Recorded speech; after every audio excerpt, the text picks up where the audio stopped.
Hello everyone. இந்த வீடியோவில் நம்ம refraction at single spherical surface அதை பற்றி தான் பார்க்க போகிறோம். இது போர்டு எக்ஸாம்ஸ்க்கு ரொம்ப இம்பார்ட்டண்ட்டான டெரிவேஷன்.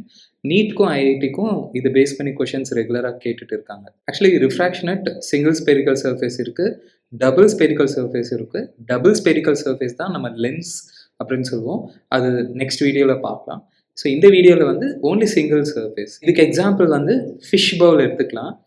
இந்த பிக்சரில் பார்த்தீங்கன்னா சர்ஃபேஸ் பாருங்கள், இங்கே கர்வாக இருக்கும்.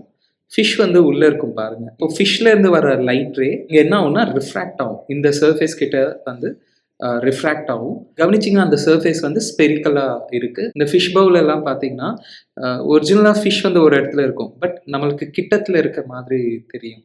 ஸோ அதுதான் இமேஜ் அப்படின்னு சொல்லுவாங்க. ஸோ இமேஜ் பொசிஷன் எங்கே இருக்கும், அந்த மாதிரி கொஷின்ஸ் தான் நம்ம இதில் பார்க்க போகிறோம். இன்ஃபேக்ட் டெரிவேஷன் இருக்குது, அந்த டெரிவேஷனும் நம்ம பார்க்க போகிறோம். அதுக்கு இந்த பிக்சர் இம்பார்ட்டன்ட். சிபிஎஸ்சியாக இருக்கட்டும், ஸ்டேட் போர்டாக ஆகட்டும், சேம் பிக்சர் தான். நீங்கள் இந்த பிக்சர் ட்ரா பண்ணணும், எக்ஸாம்லேயே இதை ட்ரா பண்ணி காமிக்கணும். இது இன்ஃபேக்ட் ரே டயக்ராம் அப்படின்னு சொல்லுவாங்க. ஸோ ரே டயக்ராம் ட்ரா பண்ண சொல்லுவாங்க. ஸோ அதனால் இது எப்படி ட்ரா பண்ணணுமோ நீங்கள் கற்றுக்கணும். ஸோ ரே டயக்ராம் நான் ட்ரா பண்ணுறேன். இது நம்ம டெரிவேஷனுக்கு யூஸ் பண்ணிக்கலாம். ஸ்பெரிக்கல் ரிஃப்ராக்ஷனில் ஃபஸ்ட்டு ஸ்பெரிக்கல் சர்ஃபேஸ் மாதிரி இங்கே போட்டுக்கோங்க. இந்த சர்ஃபேஸ் தான் மீடியமாக செப்பரேட் பண்ணும். பேரே சர்ஃபேஸ்னா ரெண்டு மீடியமாக செப்பரேட் பண்ணும். ஸோ இங்கே ஒரு மீடியம் இருக்கும், இந்த சைடு ஒரு மீடியம் இருக்கும். அப்புறம் நடுவில் நீங்கள் ஒரு லைன் ட்ரா பண்ணணும். ஸோ இதுக்கு பேர் தான் நம்ம பிரின்சிபல் ஆக்சிஸ் அப்படின்னு சொல்லுவோம். ஸோ நடுவில் எப்போதுமே அது எக்ஸாக்ட்லி மிடில் ட்ரா பண்ணணும். ஸோ இது பிரின்சிபல் ஆக்சிஸ் அப்படின்னு சொல்லுவோம். டெக்ஸ்ட் புக்கில் எப்படி கொடுத்துருக்காங்களோ அதே மாதிரி நம்ம டெரிவேஷன் பண்ணலாம். இப்போ object left side, most of the கேஸில் ஆப்ஜெக்ட் லெஃப்ட் சைடு தான் வைப்பாங்க. இது பாயிண்ட் ஆப்ஜெக்ட் அப்படின்னு சொல்லுவோம். ஸோ ஆப்ஜெக்ட் பாயிண்ட்டாக இருக்கணும், பாயிண்ட் ஆப்ஜெக்ட். ஸோ சின்ன பாயிண்ட்டாக போட்டுக்கோங்க, அது பிரின்சிபல் ஆக்சிஸில் வைக்கிற மாதிரி வச்சுக்கோங்க. ஸோ ஆப்ஜெக்ட் இங்கே இருக்கும். இப்போது ஆப்ஜெக்ட்லேருந்து நீங்கள் ஒரு லைட் ரே எடுத்துக்கணும். அந்த லைட் ரே பாருங்கள், இப்படி எடுத்துக்கலாம். ஒரு லைட் ரே இப்படி ஸ்ட்ரெயிட்டாக இப்படி வர மாதிரி, இந்த மாதிரி வர மாதிரி எடுத்துக்கலாம். இந்த சர்ஃபேஸை இன்சிடென்ட் பண்ணதில்லை, சர்ஃபேஸ் மேலே விழுகுதில்லை. எப்போதுமே ரே ஆப்டிக்ஸில் நான் ஆல்ரெடி சொல்லியிருக்கேன், சர்ஃபேஸ் மேலே இன்சிடென்ட் ஆச்சுன்னா அந்த சர்ஃபேஸ்க்கு பெர்பெண்டிகுலராக ஒரு லைன் இப்படி போட்டுக்கணும். ஸோ இதுதான் சர்ஃபேஸ்க்கு 90 டிகிரியில் ஒரு லைன் போட்டுக்கணும். இந்த பிக்சர்லேயும் ரெட் கலரில் இருப்பாங்க. ஸோ இந்த லைனுக்கு பேர் தான் நம்ம என்னென்னு கூப்பிடுவோம்னா நார்மல் அப்படின்னு சொல்லுவோம். இப்போ லைட் ரே என்ன இருக்கணும், ஸோ நீங்கள் கெஸ் பண்ணலாம். லைட் ரே ஆக்சுவலி அதோட ஒரிஜினல் பாத் இப்படி நீங்கள் கவனிச்சிங்கன்னா இங்கே லைட் ரே இந்த பிக்சரில் என்ன கொடுத்துருக்காங்கன்னா, ஸோ நார்மலுக்கு கிட்டத்தில் பெண்ட் ஆகிற மாதிரி இப்படி கொடுத்துருக்காங்க. டுவர்ட்ஸ் நார்மல் பெண்ட் ஆகிற மாதிரி கொடுத்துருக்காங்க. மேபி இந்த மீடியம் டென்சராக இருக்கலாம். ஸோ இந்த சைடு டென்சர் மீடியமாக அப்படி எடுத்துக்கிறாங்க. டெக்ஸ்ட் புக்கில் அந்த மாதிரி எடுத்துக்கிறாங்க. ஸோ இதில் இன்னொரு இம்பார்ட்டன்ட் பாயிண்ட், இந்த நார்மல் இருக்குல்ல, அது பிரின்சிபல் ஆக்சிஸ் மேலே கட் ஆகுது பாருங்கள். எங்கே கட் ஆகும்னா எக்ஸாக்ட்லி சென்டர் கிட்ட கட் ஆகும்னு சொல்லுவாங்க. ஸோ இது கவனிச்சிங்கன்னா இது ஒரு ஸ்பெரிக்கல் சர்ஃபேஸ். இது இன்ஃபேக்ட் நீங்கள் கம்ப்ளீட் பண்ணிங்கன்னா சர்க்கிள் மாதிரி தெரியும், ஆனால் இது 3Dயில் நீங்கள் இமேஜின் பண்ணிக்கணும். இது ஸ்பியர் மாதிரி எடுத்துக்கணும். ஸோ அதோட சென்டர் கவனிச்சிங்கன்னா இதுதான் நம்ம சென்டர் அப்படின்னு சொல்லுவோம். ஸோ இது ஃபுல்லாக நீங்கள் ட்ரா பண்ண வேணாம், பட் அண்டர்ஸ்டாண்ட் பண்ணிக்கோங்க. இது ஒரு பார்ட் ஆஃப் ஸ்பெரிக்கல் ஸ்பியர். அது நீங்கள் கம்ப்ளீட் பண்ணிங்கன்னா அதோட சென்டர் தான் இங்கே இருக்கும். கண்டிப்பாக நார்மல் சென்டரில் பாஸ் ஆகும். ரீசன் சிம்பிளாக என்னன்னு சொல்லுவோன்னா, இப்போ ஒரு சர்க்கிளில் நீங்கள் ஒரு நார்மல் ட்ரா பண்ணுங்கள். இந்த இடத்துல பாருங்கள், இதுதான் சர்ஃபேஸ்னு வச்சுக்கலாம். அந்த சர்ஃபேஸ்க்கு பெர்பெண்டிகுலராக நீங்கள் லைன் ட்ரா பண்ணிங்கன்னா அதுதான் நார்மல்னு சொல்லுவோம். கண்டிப்பாக அந்த நார்மல் எதில் பாஸ் ஆகும்னா சென்டரில் பாஸ் ஆகும். இன்ஃபேக்ட் இந்த நார்மலை நீங்கள் ரேடியஸ் அப்படின்னு கூட சொல்லிக்கலாம். ஸோ ஜென்ரலாக நார்மல் தான் ரேடியஸ் ஆஃப் ஸ்பியர் அப்படின்னு சொல்லுவாங்க.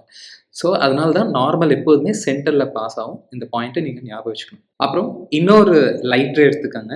இந்த light ray along principal axis எடுத்துக்கோங்க. இப்படி வர்ற மாதிரி எடுத்துக்கோங்க. இந்த லைட் ரே மட்டும் டீவியேட் ஆகாது. இந்த இடத்துல சர்ஃபேஸ், இது சர்ஃபேஸ்க்கு பெர்பெண்டிகுலர் நார்மல், அப்படின்னா இதுதான் normal. So light ray along the normal வருது. ஸோ அலாங் த நார்மல் வந்துச்சுன்னா அது டீவியேட் ஆகாது அப்படின்னு சொல்லுவாங்க. ஸோ என்ன ரீசன்னா, இங்கே அலாங் த நார்மல் வர்றதுனால நார்மலோட இங்கே இன்சிடென்ட் ஆங்கிள் 0 இருக்கும். ஏன்னா எப்போதுமே நம்ம நார்மலோட தான் ஆங்கிள் பார்க்கணும். ஸோ இந்த இடத்துல இதுதான் நார்மல், ரேவும் அதே டைரெக்ஷனில் வருது. அதனால இன்சிடென்ட் ஆங்கிள் 0ன்னு சொல்லுவாங்க. இன்சிடென்ட் 0 ஆச்சுன்னா ரிஃப்ராக்ஷன் ஆங்கிளும் 0 ஆகிடும். ஸோ அதனால இந்த லைட் ரே டீவியேட் ஆகாது, அது அப்படியே இப்படி நேராக போயிட்டே இருக்கும். ஒரு லைட் ரே இப்படி எடுத்துக்கோங்க, இன்னொரு லைட் ரே இப்படி எடுத்துக்கோங்க. ஏன்னா நம்ம இமேஜ் இங்கே எங்கே ஃபார்ம் ஆக போகுது அதுதான் நம்ம கண்டுபிடிக்கிறோம். இமேஜ் எங்கே ஃபார்ம் ஆகும்னு நீங்கள் கண்டுபிடிக்கணும்னா ரிஃப்ராக்டட் ரேஸ் எங்கே மீட் ஆகுமோ நீங்கள் கண்டுபிடிக்கணும். ஸோ ஒரு ரிஃப்ராக்டட் ரே இப்படி எடுத்திருக்கோம், இன்னொரு ரிஃப்ராக்டட் ரே பாருங்கள், இந்த லைட் ரே டீவியேட் ஆகாமல் பாருங்கள் இங்கே ரிஃப்ராக்ட் ஆகுது, இந்த மீடியம்லேருந்து இந்த மீடியம் போகுது. ஸோ அந்த லைட் ரே இப்படியே நேராக போயிட்டே இருக்கும். ஸோ கவனிச்சிங்கன்னா இந்த லைட் ரேவும் இந்த இடத்துல மீட் ஆகும். ஜென்ரலாக ரிஃப்ராக்டட் ரேஸ், இது ஒரு ரிஃப்ராக்டட் ரே, இது ஒரு ரிஃப்ராக்டட் ரே, எங்கே மீட் ஆகுமோ அதுக்கு பேர் தான் நம்ம இமேஜ் அப்படின்னு சொல்லுவோம். ஸோ இந்த பாயிண்ட் தான் நம்ம இமேஜ் அப்படின்னு சொல்கிறோம். இந்த ஸ்பெரிக்கல் சர்ஃபேஸும் இந்த பிரின்சிபல் ஆக்சிஸும் ஒரு இடத்துல மீட் ஆகுதுல்ல, இதுக்கு பேர் தான் நம்ம போல் அப்படின்னு சொல்லுவோம். போல் வந்து ரே ஆப்டிக்ஸில் இம்பார்ட்டண்ட்டான பாயிண்ட். ஏன்னா அங்கேருந்து தான் டிஸ்டன்ஸை மெஷர் பண்ணுவாங்க. ஸோ போலுக்கும் ஆப்ஜெக்ட்க்கும் இருக்கிற டிஸ்டன்ஸ் தான் யூ அப்படின்னு எடுத்துப்பாங்க, ஆப்ஜெக்ட் டிஸ்டன்ஸ். அதே மாதிரி போலுக்கும் இமேஜ்க்கும் நடுவில் இருக்கிற டிஸ்டன்ஸை வந்து வி அப்படின்னு எடுத்துப்பாங்க. அதே மாதிரி போலுக்கும் சென்டருக்கும் நடுவில் இருக்கிற டிஸ்டன்ஸ் வந்து ரேடியஸ் ஆர் அப்படின்னு எடுத்துப்பாங்க. யூக்கும் ஆர்க்கும் விக்கும் ரிலேஷன் கண்டுபிடிக்கணும். அப்புறம் இதில் இன்னொரு இம்பார்ட்டண்ட்டான பாயிண்ட், இன்ஃபேக்ட் இது ஃபர்ஸ்ட் மீடியம்னு சொல்லுவாங்க, இதுக்கு ரிஃப்ராக்டிவ் இண்டெக்ஸ் வந்து N1 சொல்லுவோம். லைட் அப்புறம் இங்கே போகுது இல்லை, இது செகண்ட் மீடியம், இது வந்து இதுக்கு ரிஃப்ராக்டிவ் இண்டெக்ஸ் வந்து N2 அப்படின்னு சொல்லுவாங்க. ஸோ இப்போ இந்த N1, N2, U, RV இந்த 5 டேர்முக்கு ரிலேஷன் கண்டுபிடிக்கணும். அதுக்கு தான் நம்ம டெரிவேஷன் பார்க்க போகிறோம். இதில் நீங்கள் ஃபஸ்ட்டு பார்க்க வேண்டியது, நம்ம ஃபஸ்ட்டு ஒரு லைட் ரே எடுத்துக்கணும்ல, இப்படி ஒரு ஆங்கிள் எடுத்துக்கணும்ல, அது வந்து இங்கே இன்சிடென்ட் பண்ணுதில்ல. ஸோ பாருங்கள், இது நார்மல், இது இன்சிடென்ட் ரே. ஸோ நார்மலோட இன்சிடென்ட் ரே பண்ணுறது தான் இன்சிடென்ட் ஆங்கிள் அப்படின்னு சொல்லுவோம். அதே மாதிரி இது ரிஃப்ராக்டட் ரே. பாருங்கள், இந்த சைடு நார்மல் இங்கே இருக்குது. ஸோ நார்மலோட அந்த ரிஃப்ராக்டர் ரே பண்ணுற ஆங்கிள் தான் ரிஃப்ராக்ஷன் ஆங்கிள் ஆர் அப்படின்னு எடுத்துப்போம். அது இல்லாமல் இப்போது இங்கே எக்ஸ்ட்ரா ஆங்கிள்ஸ் எடுத்துக்கிறோம். இப்போ இந்த ஓ கிட்ட பாருங்கள் ஒரு ஆங்கிள் கிரியேட் ஆகும், இது வந்து ஆல்ஃபா அப்படின்னு நம்ம எடுத்துக்கிறோம். அதே மாதிரி சி கிட்ட இங்கே வந்து பீட்டா அப்படின்னு எடுத்துக்கலாம்.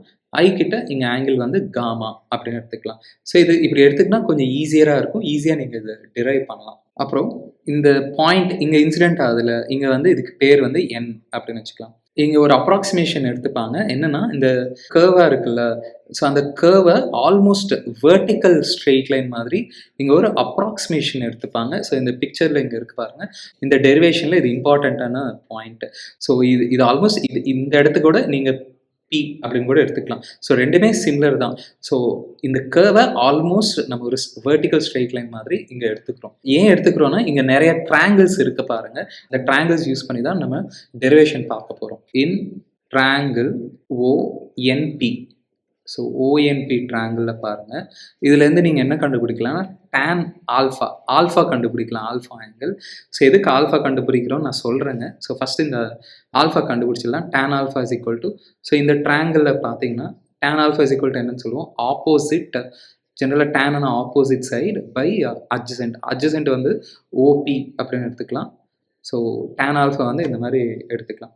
அதே மாதிரி இன் ட்ராங்கிள் NCP, ஸோ NCP இந்த ட்ராங்கிளில் பாருங்கள், இதுலேருந்து நீங்கள் என்ன கண்டுபிடிக்கலாம்னா பீட்டா கண்டுபிடிக்கலாம். tan beta is equal to, so இந்த ட்ராங்கிளில் tan பீட்டா என்ன வரும்னா அகெயின் ஆப்போசிட் சைடு NP வரும், அட்ஜசென்ட் சைடு என்ன வரும்னா PC அப்படின்னு எடுத்துக்கலாம். ஸோ இது வந்து அட்ஜசென்ட் PC அந்த மாதிரி எடுத்துக்கலாம். ஸோ ஏன் இந்த ரெண்டு ஆங்கிள் ஆல்ஃபா பீட்டா கண்டுபிடிக்கிறோம் அப்படின்னு கவனிச்சிங்கன்னா, இப்போது இந்த ட்ராங்கிள் பாருங்கள் NOC, ஸோ NOC நான் இங்கே வேணால் செப்பரேட்டாக கூட போடுறேன். ஸோ இங்கே NO அப்புறம் இந்த C, இதுதான் ஆல்ஃபா, இதுதான் பீட்டா. இங்கே ஒன்று கவனிச்சிங்கன்னா இதுதான் ஆங்கிள் I. ஸோ இங்கே ஆங்கிள் I இருக்குது பாருங்கள், இந்த ஆங்கிள் ஐ தான் எக்ஸ்டீரியர் ஆங்கிள் அப்படின்னு சொல்லுவாங்க. ஒரு ரூல் இருக்குங்க, exterior angle is equal to sum of two interior opposite angles, ஒரு ரிலேஷன் இருக்குது. ஸோ அதனால் இங்கே சிம்பிளாக இந்த exterior angle is equal to alpha plus beta அப்படின்னு சொல்லிக்கலாம். ஸோ இங்கே ஒன்றும் இல்லைங்க, இந்த ஐ கண்டுபிடிக்கிறதுக்கு தான் நம்ம இதை ட்ரை பண்ணுறோம். So I is equal to alpha plus beta அப்படின்னு வச்சுக்கலாம். இங்கே இன்னொன்று இருக்குங்க, ரே ஆப்டிக்ஸில் டெரிவேஷன்ஸில், மெயினாக டெரிவேஷன்ஸ்லங்க. ஸோ டேன் தீட்டா அப்படின்னு பார்த்தீங்கன்னா நீங்கள் அப்ராக்சிமேட்லி தீட்டா அப்படின்னு கூட எழுதிக்கலாம். என்ன ரீசன்னா இந்த தீட்டா வந்து நம்ம இங்கே ஸ்மால், ரொம்ப கம்மியாக இருக்குது அப்படின்னு நம்ம கன்சிடர் பண்ணுவோம். இங்கே எல்லாமே ஸ்மால் ஆங்கிள்ஸ் ரே ஆப்டிக்ஸில் டெரிவேஷன்ஸ் பொறுத்த வரைக்குங்க, ப்ராப்ளம்ஸ் சொல்ல முடியாது, பட் டெரிவேஷன்ஸ் பொறுத்த வரைக்கும் ஏதாவது ஆங்கிள் பார்த்தீங்கன்னா அது ஸ்மால் ஆங்கிள் அப்படின்னு தான் நம்ம கன்சிடர் பண்ணுவோம் டெரிவேஷன்ஸில் எல்லாத்துக்குமே. ஸோ அதனால் என்னென்னா இங்கே டேன் ஆல்ஃபா இருக்குல்ல, இதுக்கு பதிலாக நீங்கள் டைரெக்டாக டேனை எடுத்துகிட்டு அது ஆல்ஃபா மாதிரியே நீங்கள் இமேஜின் பண்ணிக்கலாம். ஸோ ஆல்ஃபாக்கு பதிலாக என்ன இருக்கோ பாருங்கள், சிம்பிளாக NP/OP அப்படின்னு இருக்குது. அதே மாதிரி பீட்டாக்கு பதிலாக பாருங்கள். ஸோ சேம் இங்கே டேன் எடுத்துகிட்டு, ஸோ அகைன் டேன் தீட்டா நீங்கள் தீட்டா மாதிரி எடுத்துக்கோங்க. டேன் எடுத்துகிட்டு ஓன்லி பீட்டா. ஸோ இந்த பீட்டா என்ன இருக்குன்னா NP/PC இருக்குல்ல, அது இங்கே சப்ஸ்டியூட் பண்ணிடுங்க. So NP/PC. ஸோ இதுலேருந்து I வந்து இப்படி சொல்லிக்கலாம். I வந்து ஒரு ரிலேஷன் கிடைக்கும். இது வேணால் ஈக்குவேஷன் 1 அப்படியே வச்சுக்கலாம். அதே மாதிரி இங்கே காமாவும் கண்டுபிடிச்சிடலாம். ஸோ இப்போ நம்ம I கண்டுபிடிச்சிட்டோம். இப்போ R கண்டுபிடிக்கணும். ஸோ IR தெரிஞ்சால் ஈஸியாக நீங்கள் டெரிவேஷன் பண்ணிடலாம். ஆல்ஃபா தெரியும், பீட்டா தெரியும், காமாவும் கண்டுபிடிச்சிடலாம். காமா கண்டுபிடிக்கணும்னா நீங்கள் என்ன ட்ரையாங்கிள் எடுத்துக்கணும்? ஸோ இந்த பெரிய ட்ரையாங்கிள், இந்த ட்ரையாங்கிள் எடுத்துக்கோங்க. இந்த ட்ரையாங்கிள் NIP அப்படின்னு எடுத்துக்கோங்க. ஸோ இந்த NIP ட்ரையாங்கிளில் பாருங்கள், அதுலேருந்து காமா கண்டுபிடிக்கலாம். So tan of gamma is equal to, டேன்னா ஆப்போசிட், ஸோ அகெயின் NP தான் வரும். அட்ஜசன்ட் ஆனால் என்ன வரும்னா PI அப்படின்னு வரும். ஸோ அட்ஜசன்ட் வந்து PI. இப்போ எதுக்கு காமா கண்டுபிடிக்கிறோம் பார்த்தீங்கன்னா, அகைன் அதே ரீசன் தான். இப்போ நீங்கள் இந்த ட்ரையாங்கிள் எடுத்துக்கோங்க, NIC இந்த ட்ரையாங்கிள் கவனிங்க. ஸோ NIC இந்த ட்ரையாங்கிள் பாருங்கள். இதில் இதுதான் R, இதுதான் காமா, அப்புறம் இதுதான் பீட்டா. கவனிங்க, இங்கே பீட்டா தான் எக்ஸ்டீரியராக இருக்குது, வெளியில் இருக்குது. ஸோ அதனால் இதுலேருந்து என்ன ரிலேஷன் எடுத்துக்கலாம்னா, beta is equal to exterior angle, வெளியில் இருக்கிற angle is equal to sum of two interior opposite angles. So இங்கே R, so R plus gamma. ஆருக்கும் காமாக்கும் கன்ஃபியூஸ் ஆகாதீங்க. ஸோ இங்கே வந்து இது காமாவாக வச்சுக்கலாம். ஸோ இது காமா. ஸோ R வந்து லைட்டாக இப்படி ஸ்மாலாக எழுதிக்காங்க, காமாவாக நல்லா இப்படி பெருசாக எழுதிக்காங்க.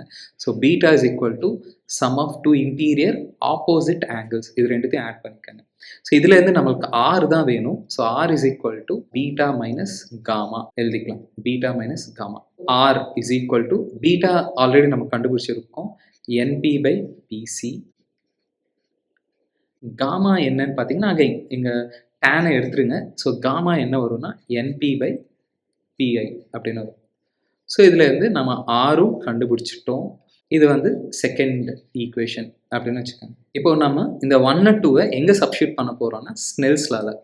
ஸோ ஸ்னெல்ஸ் லா நம்ம ஆல்ரெடி பார்த்துருக்கோம். ஸோ என்னது ஸ்னெல்ஸ் லான்னு பார்த்தீங்கன்னா, N1 sin I is equal to N2 sin R அப்படின்னு நம்ம பார்த்துருக்கோம். இப்போது இந்த 1 2 நம்ம இங்கே சப்ஸ்டியூட் பண்ண போகிறோம். அகைன் நம்ம இங்கே பார்க்குற ஆங்கிள்ஸ் எல்லாமே ஸ்மால் ஆங்கிள்ஸ். சைன் ஐ இருந்துச்சுன்னா நீங்கள் அந்த சைனை எடுத்துருங்க. ஆறு இங்கேயும் சைனை எடுத்துகிட்டு இது வந்து இப்படி எழுதிக்கலாம், N1 into I is equal to N2 into R. ஏன்னா இது ஸ்மால் ஆங்கிள்ஸ் வந்து நம்ம கன்சிடர் பண்ணுறோம். So again N1 into I என்ன வந்துச்சோ பாருங்கள், அது இங்கே அப்படியே சப்ஸ்டியூட் பண்ணுங்கள். So NP/OP plus NP/PC is equal to N2 into ஆருக்கு பதிலாக என்ன போடலான்னா NP/PC மைனஸ் NP/PI அப்படின்னு இங்கே எழுதிக்காங்க. ஸோ டெரிவேஷனில் எக்ஸாமில் நீங்கள் இப்படி எழுதணும், substitute 1 and 2 in above equation அப்படின்னு நீங்கள் எழுதணும். ஸோ நான் இங்கே ஸ்பேஸ் கன்ஸ்ட்ரெயின் இருக்கிறனால நான் அது டீட்டெயிலாக எழுதலை. ஸோ நீங்கள் எக்ஸாமில் டீட்டெயிலாக எழுதிக்காங்க. ஸோ அவ்வளோதாங்க. இப்போது இதில் காமனாக என்பியை காமன் எடுத்து அப்படியே கேன்சல் பண்ணலாம். டேரெக்டாக இங்கே என்பி அப்படியே கேன்சல் பண்ணலாம், ஏன்னா எல்லா இடத்துலையுமே என்பி இருக்குது. ஸோ அந்த டேர்ம் அப்படியே காமன் எடுத்து கேன்சல் பண்ணிடலாம். ஸோ ரிமைனிங் டேர்ம் என்ன இருக்கோ பாருங்கள், அது நான் இங்கே எழுதுகிறேன். So N1 into 1/OP plus 1/PC is equal to N2 into 1/PC minus 1/PI அப்படின்னு ஃபைனல் ரிசல்ட் வருது.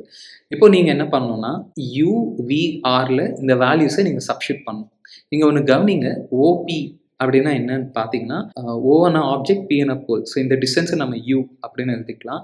இதில் ரொம்ப இம்பார்ட்டன்ட், ரே ஆப்டிக்ஸில் சைன் கன்வென்ஷன் அப்படின்னு ஒன்று சொல்லுவாங்க. ஸோ ரே ஆப்டிக்ஸில் நீங்கள் ஃபார்முலாஸ் யூஸ் பண்ணுற இடத்துல எல்லாத்துலேயுமே, இந்த டிஸ்டன்ஸ் வர இடத்துல எல்லாத்துலேயுமே சைன் கன்வென்ஷன் யூஸ் பண்ணணும். ஸோ சைன் கன்வென்ஷன்னா சிம்பிளாக, ஸோ இது லெஃப்ட் சைடு இருக்குது பாருங்கள், போலுக்கு ஆப்ஜெக்ட் லெஃப்ட் சைடில் இருக்குது. ஸோ நார்மலாக இது நெகட்டிவ் எக்ஸ் ஆக்சிஸ் மாதிரி நீங்கள் இமேஜின் பண்ணிக்கலாம். ஸோ அப்போது இந்த U வந்து கண்டிப்பாக நீங்கள் நெகட்டிவாக எடுத்துக்கணும். ஸோ OP வந்து பேசிக்கலி மைனஸ் யூவாக நீங்கள் எடுத்துக்கணும், ஏன்னா இது நெகட்டிவ் சைடு இருக்கிறனால. ஆனால் RV பாருங்களேன், இந்த சைடு இருக்குது, இது ரெண்டுமே பாசிட்டிவாக எடுத்துப்போம். ஸோ இங்கே OP வந்து மைனஸ் யூன்னு எடுத்துக்கணும்ல. ஸோ PC என்ன இருக்கும் பாருங்கள். ஸோ P என போல், C என சென்டர், இது ரெண்டுக்கு நடுவில் டிஸ்டன்ஸ் R. ஆனா இந்த ஆரை நீங்க ப்ளஸ்ஸா எடுத்துக்கணும். ஏன்னா இது பாசிட்டிவ் எக்ஸ் ஆக்சிஸ் சைடு இருக்கு. பிஐ அதுவும் நீங்க என்னன்னு எடுத்துக்கலாம்னா, அதுவும் பாசிட்டிவ் சைடு இருக்கு. ஸோ அதனால இதுவும் ப்ளஸ் வி. ஸோ இந்த வேல்யூஸ் எல்லாத்தையுமே நீங்க இங்க சப்ஸ்டிட்யூட் பண்ணணும். ஏன்னா நம்ம இங்க பர்ட்டிகுலர் கேஸ்க்கு தான் இத டிரைவ் பண்ணோம். ஆனா இது நீங்க ஜெனரல் கேஸ்க்கு மாத்திக்கணும். ஜெனரல்னா ஸோ ஆப்ஜெக்ட் இங்க தான் இருக்கணும்னு தேவையில்ல. இங்கேயும் இருக்கலாம். இமேஜ் இங்க தான் ஃபார்ம் ஆகணும்னு தேவையில்ல. இந்த சைடும் ஃபார்ம் ஆகலாம். ஸோ இது டென்சரா இருக்கணும்னு தேவையில்ல. ரேரராவும் இருக்கலாம். ஸோ என்ன கேஸ் வேணாலும் இங்க வரலாம். பர்ட்டிகுலர் கேஸ்க்கு நம்ம இத டிரைவ் பண்ணோம்ல. இப்போ ஜெனரல் கேஸ்க்கு மாத்தும்போது சைனோட இந்த டெர்ம்ஸை இங்க சப்ஸ்டிட்யூட் பண்ணணும். ஸோ இப்போ இதுல சப்ஸ்டிட்யூட் பண்ணீங்கன்னா, ஸோ சப்ஸ்டிட்யூட் ஸோ நான் சப்ன்னு எழுதுறேன். சப்ஸ்டிட்யூட் இது இங்க. So n1 into -1/u plus 1/r is equal to n2 into 1/r minus 1/v. இப்போ n1 உள்ள மல்டிப்ளை பண்ணிடுங்க. minus n1/u plus n1/r is equal to n2/r minus n2/v. இப்போ இந்த r டேர்ம்ஸ் எல்லாம் ஒரு சைடு கொண்டு வாங்க. இந்த vu டேர்ம்ஸ் எல்லாம் ஒரு சைடு கொண்டு வாங்க. ஸோ இந்த minus n2/v இந்த சைடு கொண்டு வாங்க. அது ப்ளஸ் ஆயிடும். ஸோ n2/v இது அப்படியே இருக்கட்டும். minus n1/u is equal to n2/r அப்படியே இருக்கட்டும். n1/r அந்த சைடு அனுப்புங்க. ஸோ அதனால என்ன ஆகும்னா அது மைனஸ் n1/r. ஸோ ஃபைனலி இந்த ஃபார்முலா வந்து இப்படி எழுதிக்கலாம். n2/v minus n1/u is equal to n2 minus n1 by radius. இங்க பேஸ் சேமா இருக்கனால அப்படியே காமனா இப்படி எழுதிக்கலாம். ஸோ இதுதான் ஸ்பெரிக்கல் ரிஃப்ராக்ஷன் ஓட ஃபார்முலா.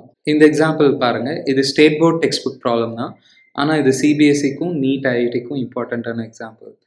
இதில் ஃபைன் பொசிஷன் ஆஃப் இமேஜ்னு சொல்லியிருக்காங்க. ஸோ இந்த கொஷனில் எங்கள் பிக்சர் கொடுக்கல. பட் நம்ம டெரிவேஷனில் கொடுத்த மாதிரி எடுத்துக்கலாம். ஆப்ஜெக்ட் வந்து லெஃப்ட் சைடு வச்சுருக்காங்க. இதுதான் சர்ஃபேஸ்ன்னு வச்சுக்கலாம். ஸோ ஆப்ஜெக்ட் வந்து இந்த சைடு இருக்குது. ஸோ ஆப்ஜெக்ட் வந்து 10 சென்டிமீட்டரில் இருக்குது. அப்புறம் ஃபஸ்ட் மீடியமோட ரிஃப்ராக்டிவ் இண்டெக்ஸ் n1 கொடுத்துட்டாங்க. இது வந்து 1. செகண்ட் மீடியமோட ரிஃப்ராக்டிவ் இண்டெக்ஸ் 2 அப்படின்னு கொடுத்துருக்காங்க. ஸோ இந்த வேல்யூஸ் எல்லாம் இங்கே சப்ஸ்டிட்யூட் பண்ணுங்க. அப்புறம் ரேடியஸும் கொடுத்துட்டாங்க. So radius of curvature. So இதுதான் சென்டர். ஸோ ரேடியஸ் வந்து இந்த சைடு எடுத்துக்கலாம். இது வந்து 15 சென்டிமீட்டர். ஸோ இதை வச்சு v கண்டுபிடிக்க சொல்கிறாங்க. இமேஜ் பொசிஷன் கண்டுபிடிக்க சொல்கிறாங்க. ஸோ இந்த ஃபார்முலா யூஸ் பண்ணிக்கோங்க. n2/v இது ஞாபகம் வச்சுக்கணும். minus n1/u is equal to n2 minus n1/r. எங்கள் n2 வந்து 2. ஸோ டேரெக்டாக சப்ஸ்டிட்யூட் பண்ணலாம். 2/v மைனஸ் n1 வந்து 1/u. u வந்து நிறைய பேர் மிஸ்டேக் பண்ணுறது என்னென்னா 10ன்னு போட்டுருவாங்க. அப்படியே எதுவுமே கண்டுக்காமல். ஆனால் ஆப்ஜெக்ட் லெஃப்ட் சைடு இருக்குது. ஸோ லெஃப்ட் சைடுனா இங்கே நெகட்டிவ் எக்ஸ் ஆக்சிஸ் சைடு இருக்குது. அதனால இங்கே நீங்கள் கண்டிப்பாக மைனஸ் போடணும். ஈக்குவல் டு அகைன் n2 வந்து 2 minus 1 ரேடியஸ். ஆனால் ரேடியஸ் பாருங்கள் பாசிட்டிவ் சைடு இருக்குது. அதனால இதை ப்ளஸ்ன்னு போட்டுடலாம். ப்ளஸ் 15. அவ்வளோதான். இதை நீங்கள் சால்வ் பண்ணணும். So minus of minus plus ஆகிடும். So 2/v plus 1/10 is equal to 1/15. So LCM எடுங்க. கிராஸ் மல்டிப்ளை பண்ணிங்கன்னா இது கேன்சல் பண்ணலாம். இது வந்து 2s are 2/v is equal to minus 1/15 into 2 அப்படின்னு வருது. கிராஸ் மல்டிப்ளை பண்ணுங்க. ஸோ இது இந்த சைடு கொண்டு வாங்க. மைனஸ் 2 into 15 into 2 அந்த மாதிரி வரும். இது ஃபுல்லாக மல்டிப்ளை பண்ணுங்க. 15 2s are 30, 30 2s are 60. So v வந்து minus 60 சென்டிமீட்டர் அப்படின்னு வருது. நெக்ஸ்ட் ரெண்டாவது கேஸில் ப்ராப்ளம் பாருங்கள். ஆப்ஜெக்ட் 30 சென்டிமீட்டரில் வச்சுருக்காங்க. இமேஜ் எங்கே இருக்குது அப்படின்னு கேட்குறாங்க. மறுபடியும் இதே ஃபார்மில் தான். இது நீங்களே ட்ரை பண்ணுங்கள். என்ன வருதோ பாருங்கள். நான் வேணால் ஃபைனல் ஆன்சர்ஸ் சொல்லிடுறேன். ஸோ 2/v மைனஸ் u வந்து இங்கே 30 சென்டிமீட்டர்னு போடணும். ஆனால் மைனஸ்ன்னு போடணும். ஏன்னா ஆப்ஜெக்ட் வந்து நம்ம லெஃப்ட் சைடில் தான் வைப்போம். ஸோ மைனஸ்ன்னு போட்டுருங்க. இஸ் ஈக்குவல் டு அகைன் அதே தான் 2 - 1 ரேடியஸ் வந்து ப்ளஸ் 15. ஸோ இதை சால்வ் பண்ணி நீங்கள் பாருங்கள். v வந்து என்ன வரும்னா +60 அப்படின்னு வரும். ஸோ இதை சால்வ் பண்ணி பாருங்கள். +60 அப்படின்னு வரும்.